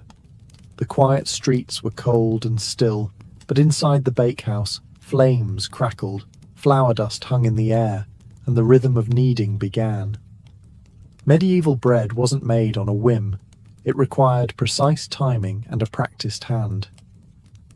Bakers relied on sourdough starters, carefully nurtured fermenting dough that gave rise and flavor to the loaves. There were no commercial yeasts, Everything was done by feel, smell, and experience. The flour was often coarse, ground at a local mill, and carried its own unique character based on region, season, and grain quality. Some bakers even mixed in bran, barley, or beans to stretch their flour supplies. Water was drawn from wells or public fountains. Everything had to be measured and mixed by hand, often in the dim light of oil lamps or candles. The mixing trough was usually wooden, and the dough had to be kneaded until it reached the right texture, a task that required strength and repetition. In colder months, the dough had to be kept warm with cloths or near the hearth to rise properly. The oven, usually a large domed brick structure, had to be heated long before baking. Bakers would burn bundles of wood inside until the walls radiated enough heat to bake several batches of bread. Ashes were raked out carefully, and the oven floor cleaned with a damp cloth or a wooden peel before the loaves were slid in. By the time the town stirred, merchants setting up stalls, church doors opening for morning mass, the baker's first loaves were already out of the oven. The smell of warm bread filled the air. It was the scent of sustenance, of daily survival. For many in the medieval world, bread was the cornerstone of every meal. But for the baker, it was just the beginning. Deliveries had to be made, customers served, and records kept. And once the ovens cooled and the counters cleared, there was little time to rest, because tomorrow's dough would need mixing before the moon set again. In medieval towns, the baker's work never truly ended. To master the daily grind of medieval baking, a baker needed more than just flour and fire. They relied on a trusted set of tools, each shaped by generations of craftsmanship. The bakehouse itself was often a simple stone or timber-framed structure, but inside, it was a specialized world. Every item had a purpose, and efficiency could mean the difference between profit and punishment. The heart of any bakery was the oven. Typically made of clay or brick, these were dome-shaped and massive, designed to retain heat for hours. Heating the oven wasn't quick. Bundles of wood, often oak or beech, were burned inside until the walls radiated the ideal temperature. Then the ashes were raked out and the bread loaded using a peel, a long-handled wooden paddle that allowed bakers to slide loaves deep into the hot chamber without burning themselves. The kneading trough was another essential item, usually carved from a single block of wood or built from heavy planks. These troughs were wide and low, allowing bakers to lean into their work. The dough was mixed and worked by hand, and larger bakeries sometimes had several troughs going at once to keep up with demand. Measuring tools were primitive, but vital. Most bakers used wooden scoops or hand-carved measures for flour and salt, though consistency varied. Scales were rare, and accuracy was often enforced by local guilds or town officials. Cheating customers by underweighting loaves could lead to heavy fines, or worse. Flour was stored in cloth sacks or wooden barrels, while water was hauled in buckets from wells or streams. Some bakeries also had sieves for removing husks or debris, especially in more prosperous towns where finer bread was expected by wealthier clients. Coarser flours, however, were common for the lower classes. Perhaps the most valuable tool was the baker's hands, calloused, experienced, and trained by years of repetition. They knew when dough was ready, when the oven was hot enough, and when a loaf was just beginning to sing its final crusty notes. Everything had to be cleaned and prepared before the next day. The tools, humble though they seemed, were part of a larger rhythm, a cycle of labor, skill, and heat that transformed raw grain into life-sustaining bread. In the hands of a medieval baker, each tool helped feed a town. In the medieval world, bread was more than food. It was the foundation of every meal and a marker of social class. Nearly everyone ate it daily, but not all bread was created equal. What you ate said a great deal about who you were. The wealthiest citizens, nobles, clergy, and prosperous merchants demanded the finest bread, known as manchet, or white bread. Made from finely sifted wheat flour, this bread was soft, pale, and expensive. Producing it required extra labor, grinding, sifting out bran, and using only the most refined parts of the grain. This labor-intensive process raised its cost, placing it far out of reach for commoners. For townsfolk and tradesmen, ravel or wheaten bread was the standard. Still made from wheat, it was less refined, slightly darker, and more nutritious. It struck a balance between cost and quality, and bakers sold it in greater quantities than manchet. In some towns, regulations dictated that this bread must be sold at a fixed weight and price, preventing bakers from exploiting the hungry. But for the poor, the labourers, peasants, and beggars, there was maslin or black bread, often made from a mix of rye, barley, oats, and whatever else was available. This bread was dense, coarse, and sometimes bitter. In hard times, bakers might even stretch it with beans, peas, or chestnut flour. It was filling, yes, but also a reminder of one's place in society. In monasteries, bread varied depending on the order. Some monks ate simple loaves in keeping with their vows of poverty, while wealthier institutions produced high-quality white bread for guests and ranking clergy. Bread was also used as a social tool. During feasts, wealthy lords would use trenchers, thick slices of stale bread, as plates. After the meal, these were either eaten by servants or given to the poor. Charity was often dispensed in the form of bread, handed out at monastery gates or from noble kitchens. A skilled baker had to understand these divisions. They didn't just bake one type of loaf. They produced multiple varieties daily to meet the needs of the entire town. Bread wasn't just nourishment. It was economy, hierarchy, and identity, baked into every crust. In a world where most people lived on little, bread defined who had more and who survived on less. Being a baker in medieval Europe was not just a matter of skill, it was also a matter of law. Bread was considered so essential to life that its production was heavily regulated by local authorities and trade guilds.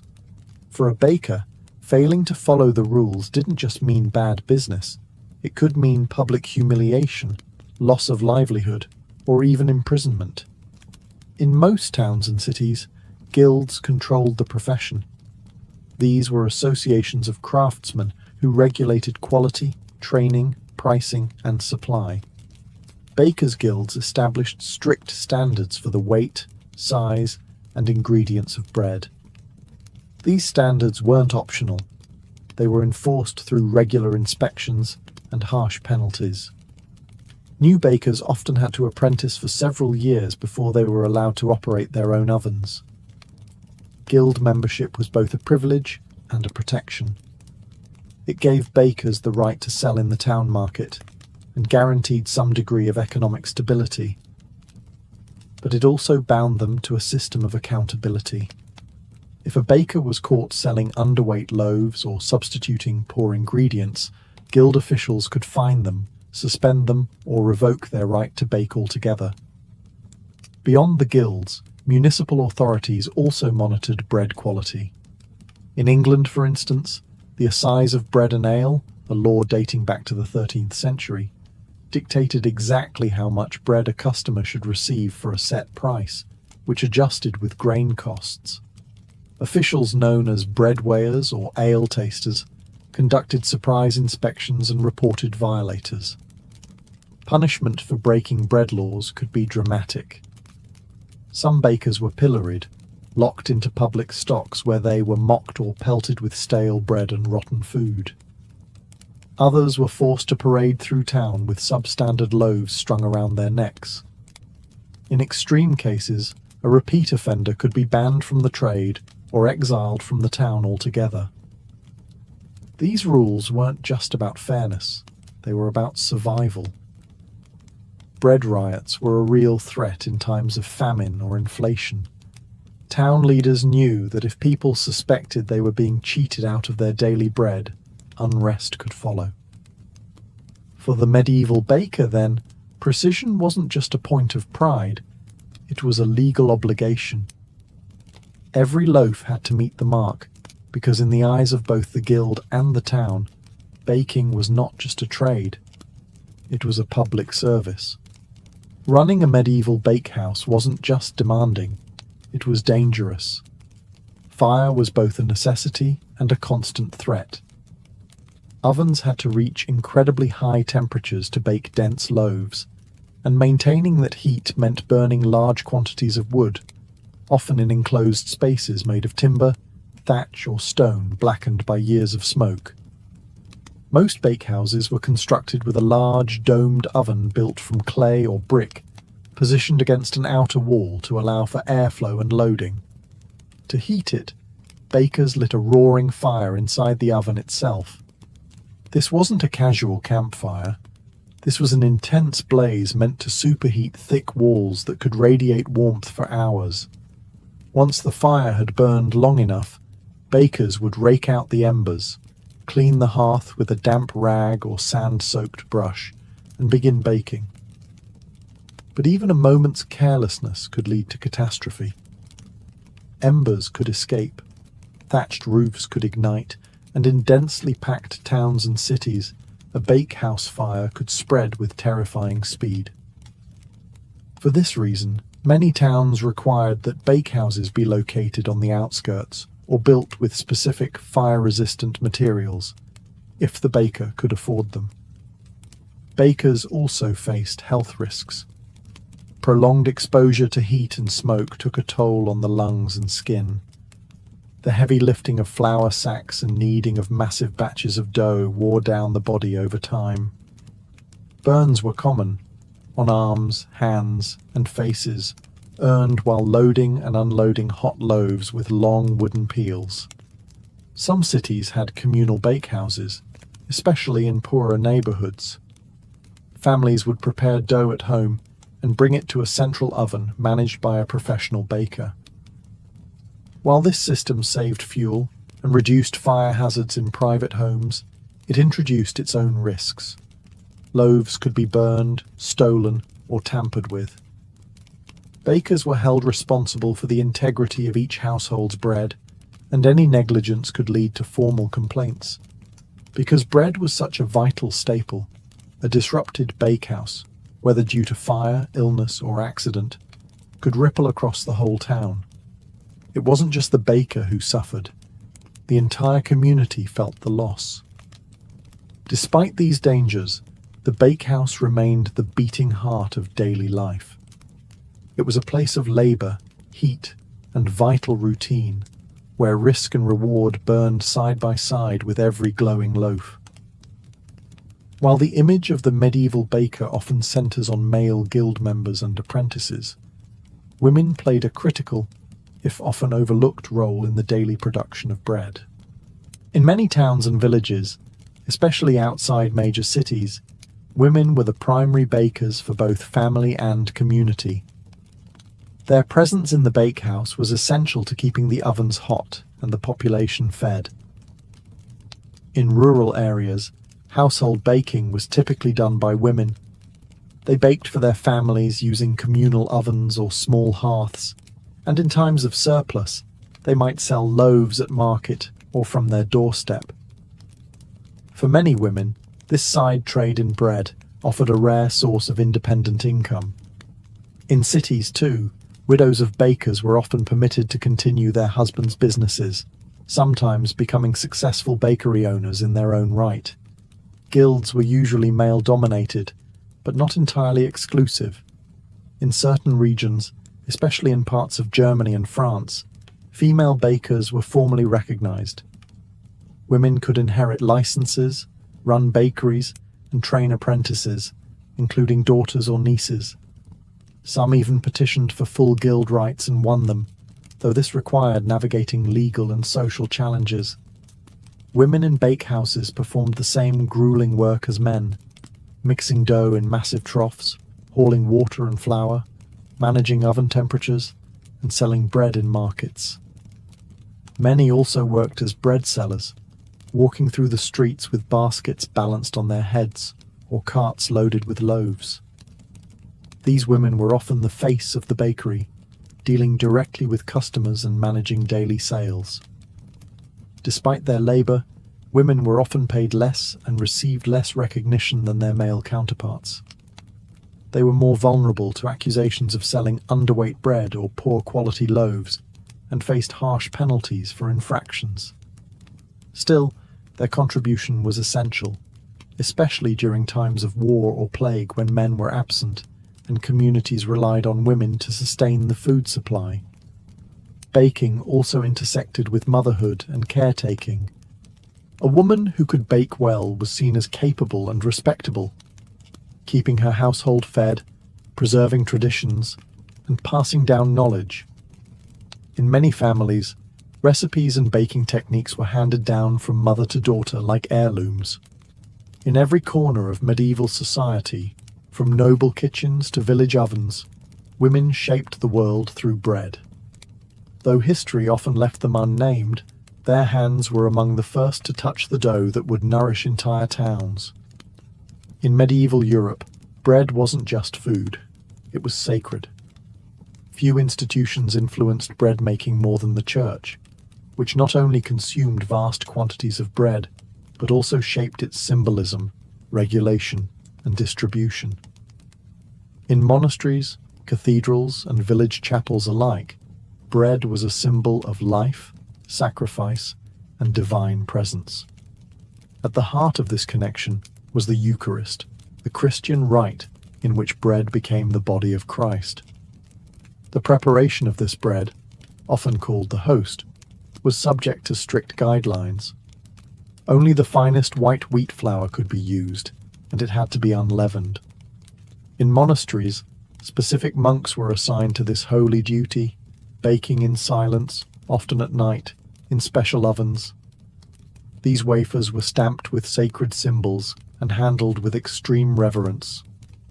But the Church's relationship with bread went far beyond ritual. Monasteries were among the largest landowners and food producers in medieval Europe. Many ran their own bakehouses, producing vast amounts of bread for the monks, their workers, and guests. The daily monastic diet typically included multiple servings of bread, paired with cheese, ale, or pottage. For the poor, monasteries also served as lifelines, distributing alms bread to beggars and travellers who waited at the gates. Cathedrals and parish churches frequently received bread donations from local bakers and wealthy patrons. These offerings might be displayed on feast days, distributed to the needy, or used in ceremonial processions. Some towns even had special bread altars, where loaves were blessed and handed out in memory of the dead. The church also played a regulatory role.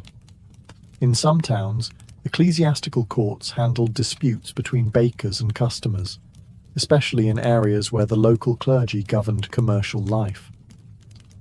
They helped enforce fair prices and weights, often motivated by the belief that cheating customers of bread was not just dishonest, but sinful.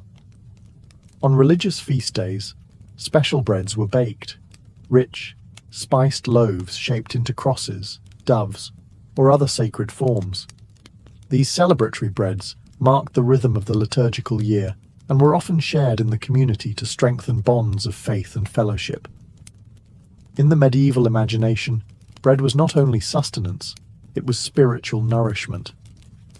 For the baker, supplying bread to the church meant more than earning money. It meant participating in the sacred economy of life, where dough became divine and the oven echoed with ritual as much as routine. In the medieval world, bread was deeply entwined with power. For rulers, mayors, guildmasters, and kings, controlling the price, supply, and quality of bread was as important as maintaining order. Because bread was the staple food for most of the population, often making up 70% or more of a person's diet, Its availability was directly linked to political stability. The most visible way this played out was through price controls. Cities and kingdoms established official rates for bread through laws like the Assize of Bread and Ale in England, which tied the price of a loaf to the current cost of grain. If grain prices rose due to poor harvests, drought, or war, bakers were expected to adjust the size of their loaves, not the price. This meant that during times of scarcity, bakers had to produce smaller loaves for the same price, often cutting into their own profits. But if a baker was caught short-changing customers or selling loaves below the legal weight, the punishment could be harsh. Authorities saw cheating as not just theft, but a betrayal of the public trust. In some towns, bakers were pilloried, forced to stand in public stocks while holding underweight loaves. Others were fined, shamed, or even banned from baking. Bakers were also required to keep detailed records of grain purchases, flour usage, and the number of loaves baked. Inspectors could show up unannounced to weigh loaves and examine ovens. In particularly tense times, such as during war or famine, bakers were sometimes placed under military guard to ensure fair distribution. Bread riots were among the most feared expressions of unrest. When bread became scarce or unaffordable, mobs could form quickly. In such cases, bakers might be accused of hoarding flour or favoring the wealthy. Entire shops could be looted and records destroyed. To maintain peace, city officials would sometimes seize grain stocks or subsidize bread to prevent starvation and protest. Because of its centrality to life, bread became a tool of both charity and control. Rulers handed out bread during public celebrations or religious festivals to win favor with the people. In castles, lords ensured their retainers and servants had ample supplies, reinforcing loyalty.